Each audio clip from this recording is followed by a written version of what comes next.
Praise lord. మన ప్రభువును రక్షకుడైన యేసుక్రీస్తు నామములో మీ అందరికీ సాయంకాల శుభం తెలియజేస్తున్నాను. బ్లెస్డ్ టైం విత్ జీసస్ అనేటువంటి సెషన్కు ప్రేమతో అందరూ ఆహ్వానిస్తున్నాను. ప్రభులో మీరు అందరూ ఆనందిస్తూ గడిచిన వారమంతా ఆయన కృపగల నీడలో మీరు భద్రపరచబడ్డారని నేను నమ్ముతున్నాను. ప్రార్థన చేసుకుని ఈ సెషన్ ప్రారంభించుకుందాం.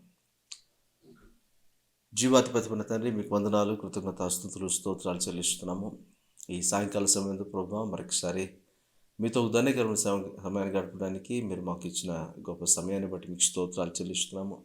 గడిచిన వారమంతా మీ సురక్షిత రెక్కల నీటిలో మమ్మల్ని భద్రపరిచి, మమ్మల్ని పోషించి, మమ్మల్ని భద్రపరిచి మీ కృపను మా జీవితంలో విస్తరింపచేసిన విధానం బట్టి కూడా మీకు స్తోత్రాలు చెల్లిస్తున్నాం. మరి ముందున్న సమయాన్ని మీ దగ్గర రక్షణ స్థలకు సమర్పిస్తున్నాము. మా వాక్య ధ్యానంలో మీరు స్తుతించి ఆరాధించే విషయంలో, ప్రార్థించే విషయంలో దయచేసి మీ ఆత్మ సహకారాన్ని, మీ ఆత్మ నడిపింపును మా జీవితంలో మెండుగా అనుగ్రహించండి.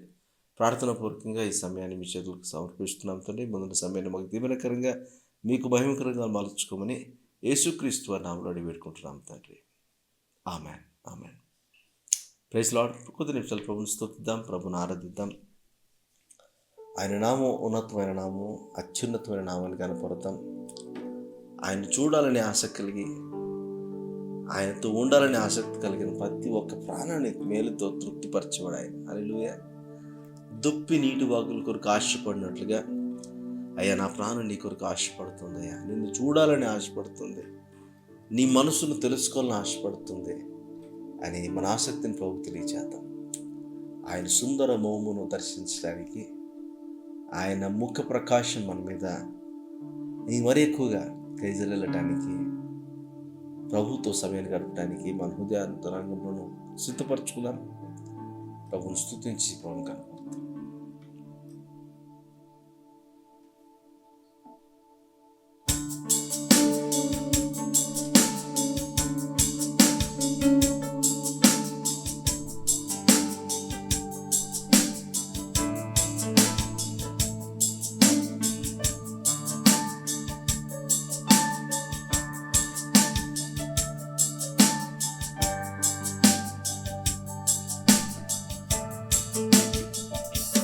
సుందరుడా,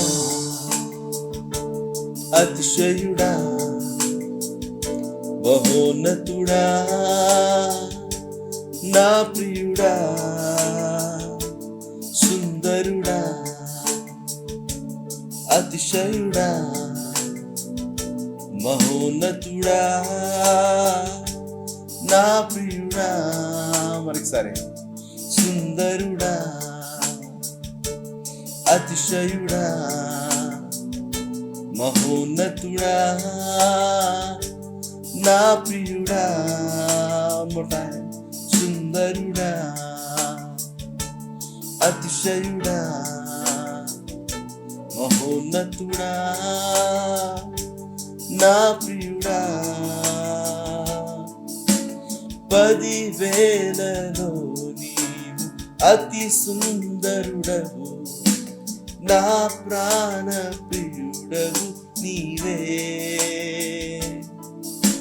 షారోను పుష్పమా, లోయలోని పద్మమా, నిన్ను నేను కనుగొంటినే.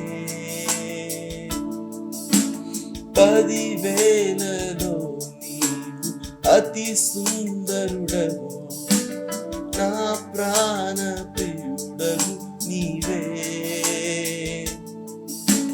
షారోను పుష్పమా, లోయలోని పద్మమా, నిన్ను నేను కనుగొంటినే. సుందరుడా, అతిశయుడా, మహోన్నతుడా,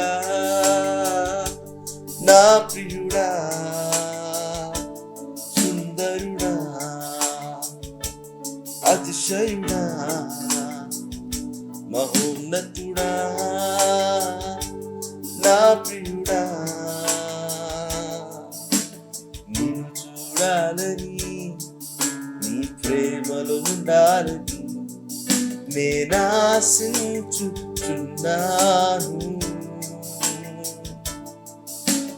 నిన్ను చూడాలని, ప్రేమలో ఉండాలని నేనాశించుచున్నాను.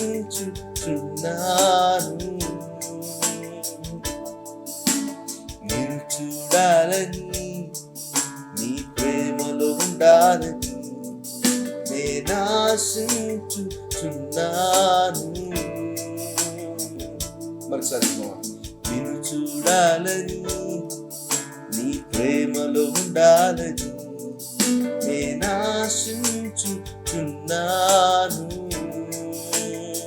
యేసయ్యా, యేసయ్యా, నా యేసయ్యా, నీ వంటి వారెవ్వరు.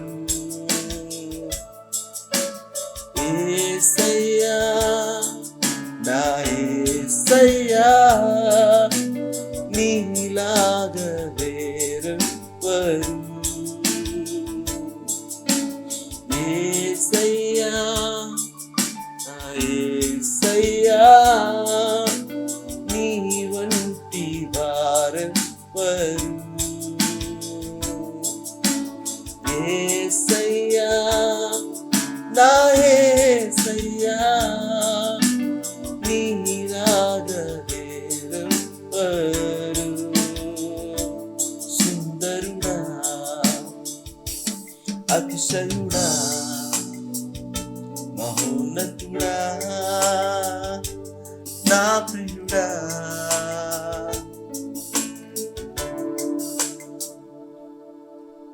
విశ్వాసంతో చెప్తాం ఈ మాటను. ప్రభువా, నీ విషయంలో ఆసక్తి కలిగి ఉన్నానయ్యా, ఆశపడి నీ సన్నిధికి వస్తున్నానయ్యా.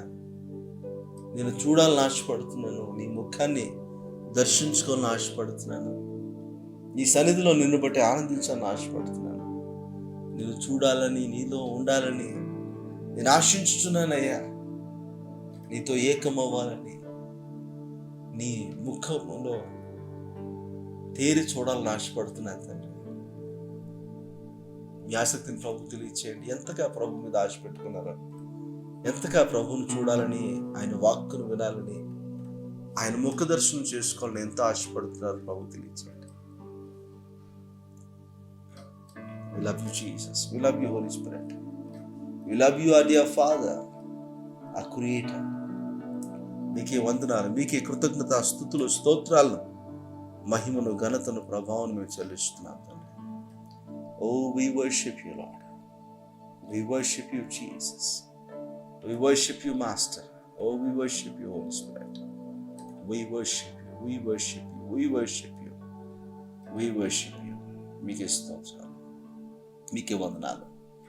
మా రక్షణకర్త యేసుక్రీస్తు వారి నామములోనే మా కృతజ్ఞత, స్తుతులు, స్తోత్రాలు మీకు చెల్లిస్తున్నాము తండ్రి. ఆమేన్, ఆమేన్, ఆమేన్, ఆమేన్. Satisfy us, Lord. హల్లెలూయా. దేవుడు తృప్తిపరిచేటువంటి దేవుడు. ఆశపడగలిగిన ప్రతి ప్రాణిని మేలుతో ఆయన తృప్తిపరుస్తున్నాడు అని వాక్యం తెలియజేస్తుంది కదా. ప్రభు పట్ల మీకు ఆసక్తి ఉందా? ప్రభు పట్ల ఆశ ఉన్న వాళ్ళు ఆసక్తితో ప్రభువుని సేవించడానికి వస్తారు. నో మ్యాటర్ వాట్, పరిస్థితులు ఎలా ఉన్నాయి. ఈరోజు మీ జీవితంలో అవసరతను బట్టి దేవుని ఎప్పుడూ సేవించవద్దు. అవసరత తీరిపోయిన తర్వాత దేవుని మర్చిపోతారు. అవసరత మిమ్మల్ని దేవుని యొద్దకు నడిపించదు, కానీ మీ ఆసక్తి ప్రభు యొద్దకు మిమ్మల్ని నడిపించను కాక. మిమ్మల్ని ఎప్పుడైతే మీ ఆసక్తిని బట్టి ప్రభు యొద్దకు నడిపించబడతారో అప్పుడు దేవుని చేత అమూల్యమైన దీవెనలు, మేలును పొందగలుగుతారు. అయితే మేలును పొందడానికి ఎవరైతే ఆసక్తితో వస్తారో ఆ మేలు పొందుకున్న తర్వాత మరలా దేవుని మర్చిపోతారు. మరలా మేలు పొందేటువంటి అవకాశం వచ్చినప్పుడు, ఇక వారి జీవితంలో కష్టం వచ్చి ప్రభువా నాకు ఒక మేలు చేయి అనేటువంటి పరిస్థితి వచ్చినప్పుడే వారు తిరిగి వెనుక వస్తారు. మేలు జరిగినా జరగకపోయినా, దేవుడు అద్భుతం చేసినా చేయకపోయినా, ఆయనే నా దేవుడు, ఆయనే నా ప్రభు అని ఆరాధించేటువంటి క్రమం ఉంది చూసారా, చాలా గొప్పది. పౌలు శీలులు ప్రభువును స్తుతిస్తున్నారు. బంధకాల్లో ఉన్నప్పుడు కూడా, వారు చెరసాలలో ఉన్నప్పుడు కూడా ప్రభువును స్తుతిస్తున్నారు. వారి ఆలోచన ఏమో ఉంటుంది ఒకసారి ఆలోచన చేయండి. వారి ఆలోచన మేము దేవుని స్తుతిస్తే దేవుడు వచ్చి మనం విడిపిస్తాడనా? కాదండి. చాలా మటుకు మనం దాన్ని మిస్టేకన్గా తీసుకున్నాం, తప్పుడుగా దాన్ని మనం అర్థం చేసుకున్నాం. అవును, స్తుతించడం అవసరమే, మన పరిస్థితుల్లో కూడా దేవుని స్తుతించాలి, కరెక్టే. అలా స్తుతిస్తేనే దేవుడు విడిపిస్తాడా? స్తుతించకపోతే విడిపించడా? అలా కాదు. దేవుని మనం లిమిట్ చేస్తున్నాం చాలాసార్లు. దేవుని మనం రాంగ్ కన్సెప్షన్‌లోకి తీసుకెళ్ళిపోతున్నాం. దేవుని గురించి సరైన అవగాహన లేకుండా ఇలాంటి మాటలు మనం మాట్లాడుతూ ఉంటాం. స్తుతి వారి యొక్క జీవిత విధానంలో ఒక భాగం. వారు బంధకాల్లో ఉన్నా స్తుతిస్తున్నారు, బంధకాల్లో లేనప్పుడు స్తుతిస్తున్నారు. బంధకాల్లో లేనప్పుడు కంటే కూడా ఇక బంధకాల్లో ఉన్న తర్వాత వేరే ఏ పనులు లేవు, ఇదే పనే కాబట్టి ఇంకా ఎక్కువ స్తుతిస్తున్నారు. అంతే తేడా. మనం ఏం చేస్తామంటే పరిస్థితులు బాగాలేనప్పుడు దేవుని స్తుతిస్తాము. పరిస్థితులు బాగున్నప్పుడు అస్సలు దేవుని దగ్గర రాము. ఇలాంటి జీవితం మనకు వద్దండి. ఓకే. అది వారికి పరిపాటి అయిపోయింది. వారు బంధకాల్లో ఉన్నాం కదా అని స్తుతించలేదు. వారికి అది regular time for praise and worship. వారు చేస్తున్నారు అంతే. ప్రభువులు ఆనందిస్తున్నారు. సంఖ్యలను తాళాలుగా చేసుకున్నారు. కొట్టుకుంటూ వారు దేవుని స్తుతించడం, ఆరాధించడం ప్రారంభించారు. ఈరోజు మన జీవితాల్లో కూడా దేవుడు తన కృపను విస్తరింప చేస్తుండగా మనము సందర్భానుకూలంగా ప్రభువుని స్తుతించేవారం కాదు కానీ దేవునికి ఎల్లప్పుడూ మన జిహ్వ ఫలాన్ని, మన ఆరాధన ఫలాన్ని దేవుడికి ఇచ్చేవారంగా మనం మార్చిపడగలటానికి దేవుడు తన కృపను మన జీవితంలో విస్తరింప చేయను గాక. అలాంటి ఆసక్తి ప్రభువుని గనపరుస్తుంది. ఎప్పుడైతే ఆయన గనపరచబడ్డాడో ఆయన చేతులు కట్టుకొని కూర్చున్న దేవుడైతే కాదు. మేలు ఖచ్చితంగా ఆయన చేస్తాడనే మాట మనం నమ్ముదాం. ఆమేన్. మంచిది. లెర్న్ టు నో మినిస్ట్రీస్ ద్వారా ప్రతి ఆదివారము ఈ సాయంకాలం మీద కలుసుకునే భాగ్యాన్ని దేవుడు మనకు అనుగ్రహిస్తున్నారు. ఈ సమయం మీకు దీవెనకరంగా అనిపిస్తే మీ ఫ్రెండ్స్ అండ్ రిలేటివ్స్తో కూడా మీరు షేర్ చేసి ఆత్మలు మీరు ఆనందించవచ్చని మీకు మనం చేస్తున్నాను.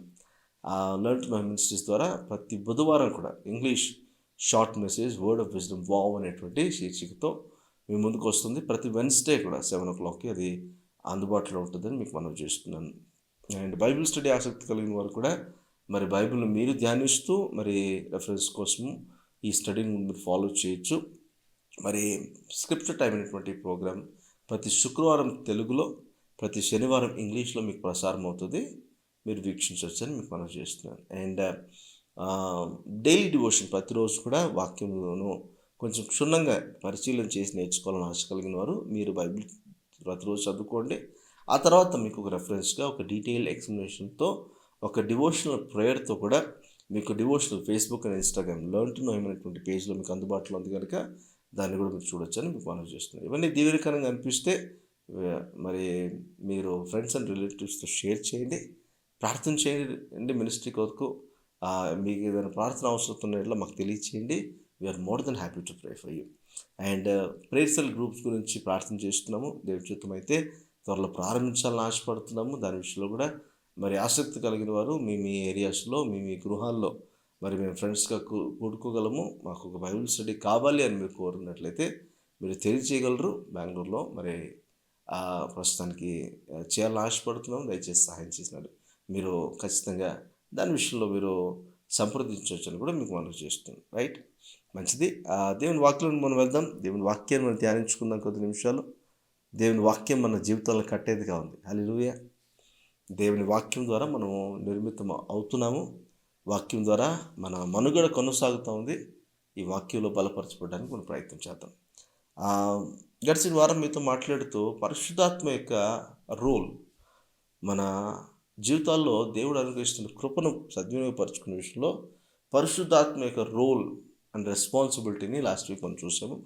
ఈరోజు మరొక మాట మీకు తెలియజేయాలని ఆశపడుతున్నాను. పరిశుద్ధాత్మ మనకు నూతన నిబంధన ద్వారా మనకు పరిచయం అవుతూ ఈ నూతన నిబంధన నుండి మనం రావడానికి కూడా పరిశుద్ధాత్మ యొక్క అవసరత ఎలా ఉంది, ఎంత ఉంది అనేది నేర్చుకోవాల్సిన వారంగా ఉన్నాం. మొట్టమొదటిగా యోహాను సువార్త 1వ అధ్యాయం 16వ వచనం ఒకసారి చూద్దాం. యోహాను సువార్త 1వ అధ్యాయం 16వ వచనం చూద్దాం ఒకసారి. ఆయన పరిపూర్ణతలో నుండి మనం అందరమును కృప వెంబడి కృపను పొందుతుమే. హల్లెలూయా. ఈ మాట మనకు తెలిసిన మాటనే. ఆయన పరిపూర్ణతలో నుండి అంటే క్రీస్తు యొక్క పరిపూర్ణతలో నుండి మనందరము కృప వెంబడి కృపను పొందుకొని ఉన్నాము అని వాక్యం తెలియజేస్తుంది. కృప వెంబడి కృప మన జీవితంలో ఇన్వెస్ట్ చేయబడుతూ ఉంటే ఆ ఇన్వెస్ట్మెంట్కి తగిన ప్రతిఫలం దేవుడు మన నుంచి ఆశిస్తాడు అనే విషయాన్ని గుర్తుంచుకోవాలి. ఎప్పుడైనా గుర్తుపెట్టుకోండి, దేవుడు మనకు తన ప్రేమను ఇన్వెస్ట్ చేస్తున్నాడు. మన జీవితంలో తన దయను, తన కృపను, తన కనికరాన్ని, తన జాలిని వీటన్నిటి ఇన్వెస్ట్ చేస్తున్నాడు. వీటిని మనం ఎలా వినియోగించుకుంటున్నాం అనేది రేపు పొద్దున లెక్క అప్పచెప్పవలసిన వారంగా ఉన్నాం. రిటర్న్స్ ఖచ్చితంగా దేవుడు కోరుకుంటాడు. మీరే ఆలోచన చేయండి. మీరు ఒక ఇన్వెస్ట్‌మెంట్ ఎక్కడైనా చేస్తున్నారో, రిటర్న్స్ కోరుకోకుండానే ఇన్వెస్ట్‌మెంట్ చేస్తారా? రిటర్న్స్ కోరుకోకుండానే మీరు రిసోర్సెస్‌ని ఫ్రీగా ఇస్తారా? మరి దేవుడు కూడా బిజినెస్ చేస్తున్నాడా మన జీవితాలతో అంటే, ఆయన బిజినెస్ చేయట్లేదు కానీ, అమూల్యమైనటువంటి రిసోర్సెస్‌ని మన జీవితంలో ఆయన ఇన్వెస్ట్ చేస్తున్నప్పుడు, ఆయన ఫలితం కోరడంలో తప్పు లేదు అని మనం గుర్తించాలి. మనం యెషయా గ్రంథం 5వ అధ్యాయంలో ఒక మాట చూస్తాము. ఒక ద్రాక్ష తోటమాలంట మరి చక్కగా తన ఏమంటారు తన ఆహ్, స్థలాన్ని బాగా సిద్ధపరిచాడంట. దాన్ని బాగా ట్రీట్ చేసి దాంట్లో తీగ నాటిండంట.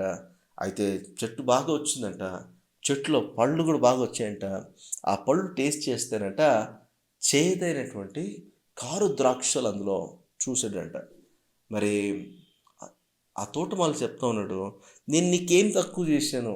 నీకు కావాల్సిన ఎరువులేశాను, నీకు కావాల్సిన నీరు పట్టించాను, నీకు కావాల్సిన భూమి చక్కగా చక్కగా సిద్ధపరిచి నిన్ను చక్కగా చూసుకుంటే, ఈరోజు నువ్వు నాకు మంచి ద్రాక్ష పళ్ళు ఇస్తావు అనుకుంటే, చేదనేటువంటి కారు ద్రాక్ష పళ్ళు నాకు ఇస్తున్నావే, అసలేంటి?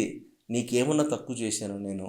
నిన్ను చూసుకున్న విధానానికి, నీ మీద నేను ప్రయాస పడిన విధానానికి నువ్వు నాకు మంచి పళ్ళు ఇవ్వాల్సింది పోయి ఇలాంటి పళ్ళు ఇస్తున్నావేంటి? నాకెవరు న్యాయం తీరుస్తారు? అని ఆయన వ్యాజ్యానికి ముందుకొచ్చాడంట. ఈరోజు మన జీవితంలో కూడా దేవుడు కృపను ఇస్తున్నాడు, దయని ఇస్తున్నాడు, ప్రేమను ఇస్తున్నాడు. ఇన్నన్నీ ఇస్తున్నాడు ఆయన. రేపొద్దున ఆయన కూడా మన విషయంలో వ్యాజ్యం ఆడడంటారా? ఓన్లీ మన పరిస్థితుల కోసమే ఆయన వ్యాజ్యం ఆడతాడా మన పక్షాన? ఆయన ఇన్వెస్ట్ చేసిన వాటిని బట్టి ఆయన వ్యాజ్యం ఆడనుకుంటున్నారా? చాలా జాగ్రత్తగా ఆలోచించండి. కృప వెంబడి కృప ఇస్తున్నాడు. ఒకప్పుడు జియో నెట్వర్క్‌లో ఏమొచ్చాయి, ఫ్రీగా డేటా ఇవ్వడం స్టార్ట్ చేశాడు. ఫ్రీగా డేటా ఇచ్చి ఆ డేటాకు అలవాటు పడిపోయారు ప్రజలందరూ కూడా. ఫ్రీగా డేటాకు అలవాటు పడిన తర్వాత ఇప్పుడు టారిఫ్ ప్లాన్స్ ఒక్కసారిగా స్టార్ట్ చేశారు. అలవాటు పడిన వ్యక్తి టారిఫ్ ప్లాన్ కొనుక్కోవాల్సిందే. అది ఎంత డబ్బైనా కొనుక్కుంటాడు అని టారిఫ్ ప్లాన్స్ రేట్స్ కూడా పెరగడం ప్రారంభమయ్యాయి. ఈరోజు మనిషి 1 జీబీతో ఆగట్లే. డైలీ 1.5 జీబీతో ఆగిపోవట్లే. 2 జీబీ సరిపోవట్లే. ఈరోజు మనిషి ఎక్స్ట్రా జీబీ అన్లిమిటెడ్ ఇంటర్నెట్ కావాలని బ్రాడ్బ్యాండ్ పెట్టుకుంటున్నాడు. ఇలా విస్తరించి ఆ ఎంపైర్ ఎలా విస్తరించిందో ఆలోచన చేయండి. ఇది బిజినెస్ మోడల్గా తయారైంది. ఈరోజు మన జీవితంలో దేవుడు కృపను విస్తరింప చేస్తున్నాడు. ఆయన ఇలా ఆ కృపను ఇస్తున్నాడు మన జీవితంలో మన మంచి కొరకు. ఆ మంచిని సద్వినియోగపరచుకోగలిగితే మనకు మంచిదే. ఎందుకు సద్వినియోగపరచుకోవాలి అని కూడా మనం ఆలోచన చేయాలి కదా. కొత్త నిబంధనలో మనకు అనేకమైన విషయాలు మన ఫేవర్ కొరకు అనుగ్రహించబడ్డాయని చూస్తున్నాం. పాత నిబంధనలో అంటే నేను ఓల్డ్ టెస్ట్మెంట్, న్యూ టెస్ట్మెంట్ గురించి మాట్లాడట్లేదు. దేవుడు అబ్రహాము, ఇస్సాకు, యాకోబులతో ఒక నిబంధన చేశాడు. ఆ నిబంధనకు ఆయన కట్టుబడి ఉన్నాడు. ఆ నిబంధనను బట్టి తరతరాలుగా ఇజ్రాయెల్ ప్రజలకు, యూదులకు ఆయన కృప చూపిస్తూ ఉన్నాడు. కానీ వీరు మెడ వంగని జనాంగముగా, వీరెక్కడా కూడా దేవునికి లోబడని నొల్లని ప్రజలుగా, వీరు దేవుని మాటకు విధేయత చూపించిన ప్రజలుగా వారు జీవిస్తూ ఉంటే చెరకు కొనిపోబడుతున్నారు. వారికి దేవుడు అనేకమైన అవకాశాలు ఇస్తున్నప్పటికీ వారు వాటిని సద్వినియోగపరచుకోలేని పరిస్థితుల్లో ఉండిపోతున్నారు.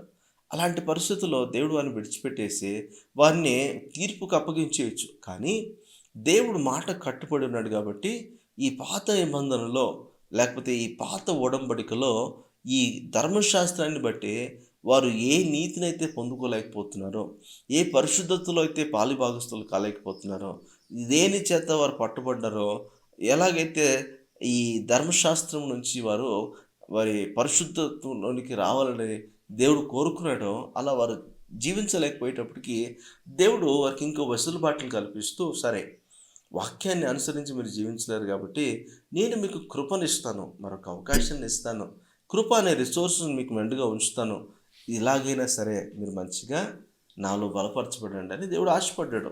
కానీ దాన్ని కూడా సద్వినియోగపరచుకోలేని పరిస్థితుల్లోనికి యూదులు వెళ్ళిపోయారు, ఇజ్రాయెల్ ప్రజలు వెళ్ళిపోయారని మనం చూస్తున్నాం. ఇది ఎలా ఉంటుందంటే, మరి టెక్స్ట్ బుక్స్ చదివేటువంటి పిల్లలు చాలామంది ఉంటారు. అంటే అయితే టెక్స్ట్ బుక్ కంటే కూడా కొంతమంది నోట్స్ చదివే వాళ్ళు చాలామంది ఉంటారు. నోట్స్ ఎవరైనా రాసిస్తే ఆ నోట్స్ని ఫాలో అయిపోయి బాగా నేర్చుకునే వాళ్ళు చాలామంది ఉంటారు. టెక్స్ట్ బుక్ చదివే వాళ్ళ సంఖ్య గణనీయంగా తగ్గిపోయింది.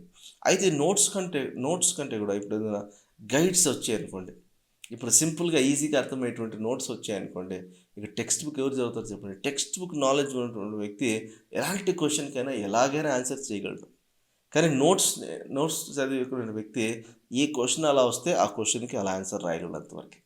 అంతేగాని క్వశ్చన్ ట్విస్ట్ చేసేస్తే ఈ క్వశ్చన్ అవుట్ ఆఫ్ సిలబస్ అనేటువంటి పరిస్థితులు కూడా వెళ్ళిపోతాయి. ఈరోజు దేవుడు కూడా కృపను విస్తారంగా మన జీవితంలో ఇస్తున్నాడు. ఎందుకంటే మనం అన్నిటి కొరకు సిద్ధపడి ఉండాలని, ప్రతి బలహీనతను అధిగమిస్తూ ప్రతి ఏరియాలోనూ దేవుని ఘనపరిచేటువంటి అనుభవంలోకి మనం రావాలని. పాత ఒడంబడికలో ధర్మశాస్త్రాన్ని బట్టి ఒక మనిషి దేవునికి ఇష్టంగా జీవించలేని పరిస్థితి. నూతన నిబంధనలో దేవుడే కృపనిచ్చి యేసుక్రీస్తు రక్తం ద్వారా పరిశుద్ధులుగా తీర్చుకొని, ఇదిగో నీకు కిక్ స్టార్ట్ చేసి ఇస్తున్నాను, ఇక్కడి నుంచి నువ్వు పరిశుద్ధంగా జీవించడానికి ఒక ప్రయత్నం చెయ్యి, నేను ఆ ప్రయత్నాన్ని దీవించడానికి నా కృపను ఇస్తాను అని దేవుడు చెప్పడం ప్రారంభిస్తున్నాడు. అయితే పరిశుద్ధాత్మ సహాయం లేకుండా మనం ఆ కృపను సద్వినియోగపరచుకోవడం జరగదు అని నిన్నటి వారం మీతో మాట్లాడాను. ఈరోజు మరొక మాటను మీకు తెలియజేస్తున్నాను. ఈ నూతన నిబంధనలో కూడా దేవుడు తన ఆత్మ ద్వారా తన సామర్థ్యాన్ని మనకు ఇస్తున్నట్టుగా మనకు కనపడుతుంది. బాగా ఆలోచన చేయండి. యేసుక్రీస్తు మన పాపముల కొరకే ఆయన శిలువలో చనిపోయాడు. ఆయన మన కొరకు తన రక్తాన్ని చిందించాడు. లోక పాపం మోసుకొని పోవు దేవుని గొర్రెపిల్లలాగా ఆయన వధించబడ్డాడు. ఆయన రక్తంలో మనకు పాప క్షమాపణ కలుగుతుంది అని వాక్యం తెలియజేస్తుంది. ఎఫెసీయులకు రాసిన పత్రిక 1వ అధ్యాయం 7వ వచనం ఒకసారి చూద్దామా? ఎఫెసీయులకు రాసిన పత్రిక 1వ అధ్యాయం 7వ వచనం. దేవుని కృపా మహాదేశ్వరుని బట్టి ఆ ప్రియుని యందు ఆయన రక్తము వలన మనకు విమోచనము, అనగా మన అపరాధములకు క్షమాపణ కలిగి ఉన్నది.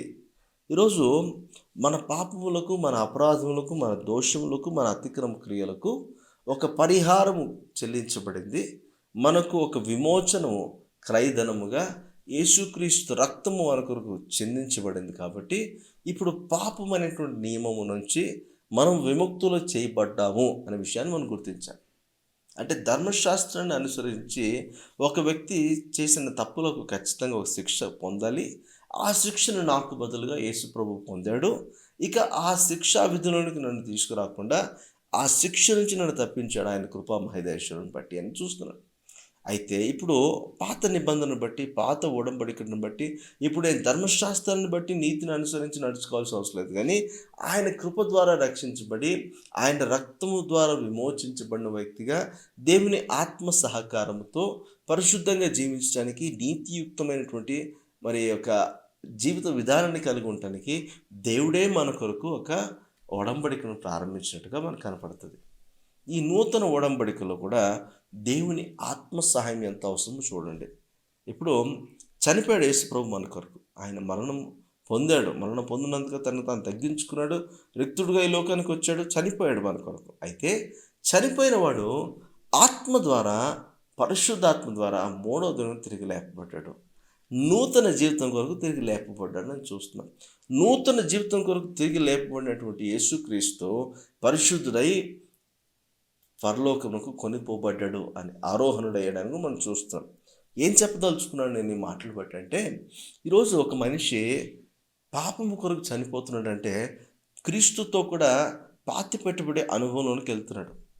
ఆ మనిషి తిరిగి జన్మించటం బట్టి, తిరిగి దేవుని కొరకు నూతన జన్మ పొందిన వ్యక్తిగా పరిశుద్ధాత్మను బట్టి ఎలాగైతే క్రీస్తు మృతుల నుండి పునరుద్ధరణి తిరిగి లేచాడో, అదే ఆత్మ సహాయాన్ని బట్టి ఒక వ్యక్తి నూతన జన్మలోనికి వచ్చిన వారే తిరిగి జన్మించిన అనుభవంలోనికి వచ్చి దేవుని సంతోషపరిచేటువంటి అనుభవంలోనికి ఒక వ్యక్తి రాగలుగుతున్నాడు అనే విషయాన్ని చూడాలి.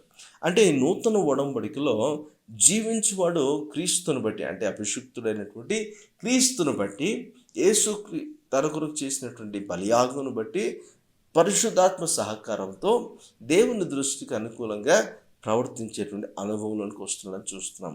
మరి ఆయన అప్పగింపబడినటువంటి ఆ రాత్రి కూడా ఆయన భోజన పంక్తిలో కూర్చున్నప్పుడు ఆయన రొట్టె విరవటము, లేకపోతే ద్రాక్షారసాన్ని తీసుకోవడము, సేవించడం దాని గురించి ఆయన మాట్లాడుతూ చెప్పాడు. ఒకసారి లూకాసు వార్త 22వ అధ్యాయం 20వ వచనం ఒకసారి చూద్దాం. లూకాసు వార్త 22వ అధ్యాయం 20వ వచనం ఒకసారి చూద్దాం. ఆ ప్రకారమే భోజనమైన తర్వాత ఆయన గిన్నె పట్టుకొని, ఈ గిన్నె మీ కొరకు చిందింపబడుచున్న నా రక్తము వలనైనా కొత్త నిబంధన అన్నాడు. అంటే ఈ రక్తము ద్వారా కొత్త నిబంధనలో మీరు పాలుభాగస్తులై ఉండటానికి, కొత్త నిబంధనలోని ప్రతి అడ్వాంటేజ్‌ని మీరు అనుభవించటానికి నేను మీకు అవకాశం ఇస్తున్నానన్నాడు.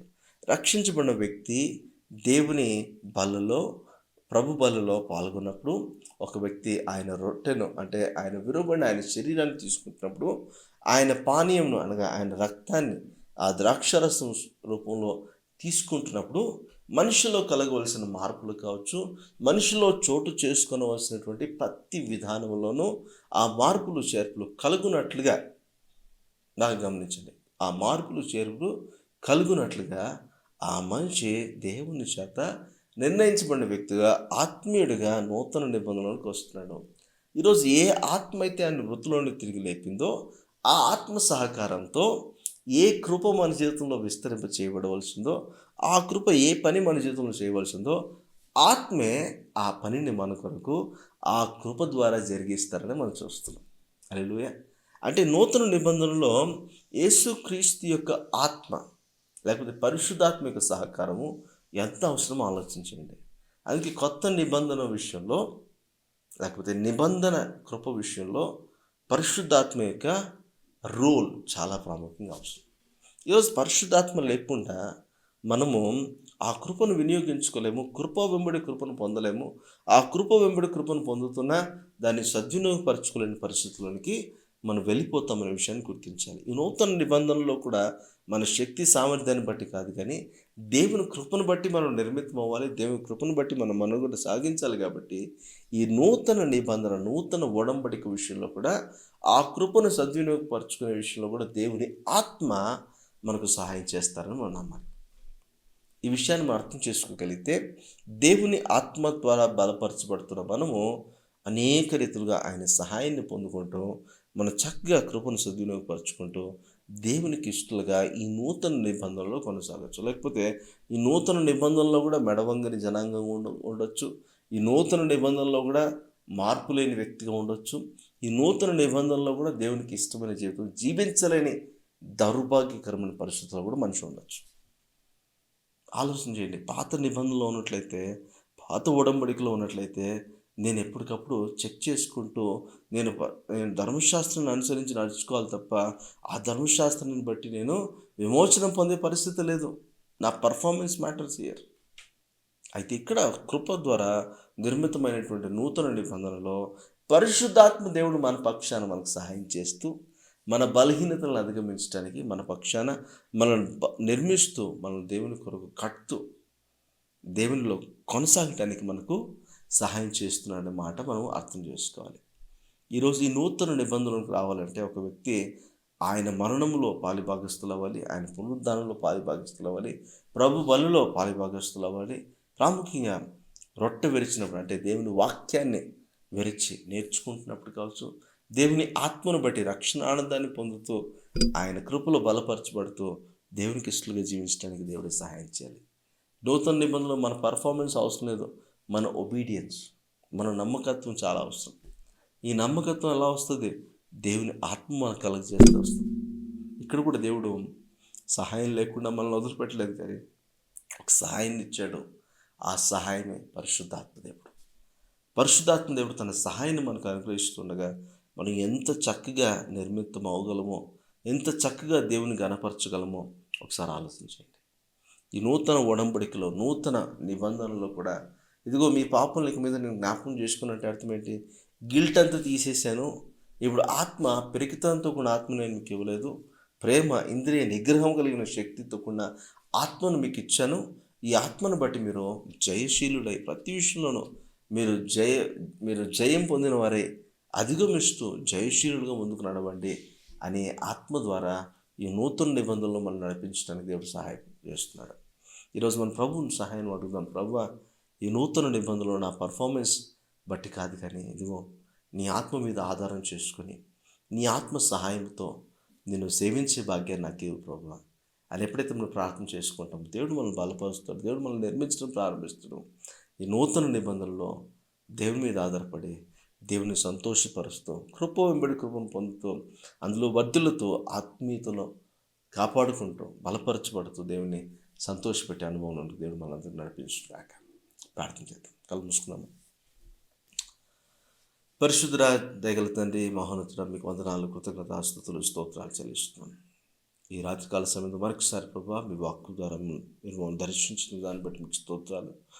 మీ వాక్కును బట్టి మా జీవితాలు మరొకసారి మీరు ప్రభావితం చేసిన దాన్ని బట్టి మీకు స్తోత్రాలు. నిజమే కదా, నూతన ఒడంబడికి మా జీవితంలో మీరు ఇచ్చారు. నూతన కృపలను, నూతన ఆత్మను, నూతన జీవిత విధానాన్ని మాకు అనుగ్రహించారు. కృప వెంబడి కృపను మేము పొందినట్లుగా మా జీవితంలో ఆధిక్యతలను అనుగ్రహించారు. అయితే ఆత్మ సహాయం లేకుండా ఈ ఆధిక్యతలను మేము అనుభవించలేము, సరైన రీతిలో వాటిని వినియోగించుకోలేము. దయచేసి మాకు సహాయం చేయండి. పరిశుద్ధంగా భయభక్తులు కలిగి మీ దృష్టికి అంగీకారయోగ్యమైన ప్రవర్తన కలిగి నడుచుకునే భాగ్యాన్ని మాకు దయచేయండి. నూతన ఒడంబడికలో మా పర్ఫార్మెన్స్ కాదు, కానీ మేము ఎంత నిజాయితీగా మేము సేవిస్తామో, ఎంత మరి నమ్మకంగా మేము హత్తుకొని ఉంటామో అదే ప్రామాణికం. అయితే పరిశుద్ధాత్మ ఈ విషయంలో మాకు సహాయం చేస్తుండగా మేము నమ్మకంగా మిమ్మల్ని సేవించే భాగ్యం దయచేసి నడిపించమని, మీ దృష్టికి అంగీకారయోగ్యమైన ప్రవర్తన కలిగి మిమ్మల్ని కనపరుస్తూ నూతన నిబంధనలో మిమ్మల్ని సంతృప్తిపరిచే జీవితాలు మాకు అనుగ్రహించి నడిపించమని యేసుక్రీస్తు వారి నామములో వేడుకుంటున్నాను తండ్రి. ఆమేన్, ఆమేన్. Thank you so much. మీరు దీవించబడుతున్నాను నేను నమ్ముతున్నాను. నెక్స్ట్ ఆదివారం మరలా కలుసుకుందాం. అంతవరకు ఆత్మ సహాయం తీసుకోండి, ఆత్మలో బలపరచబడండి. దేవుడు కోరుకున్నట్లుగా నూతన ఉడంబడికలో ఆత్మీయులుగా బలపరచబడుతూ దేవుని సేవించే భాగ్యాన్ని దేవుడు మనందరికీ అనుగ్రహించును గాక. ఆమేన్.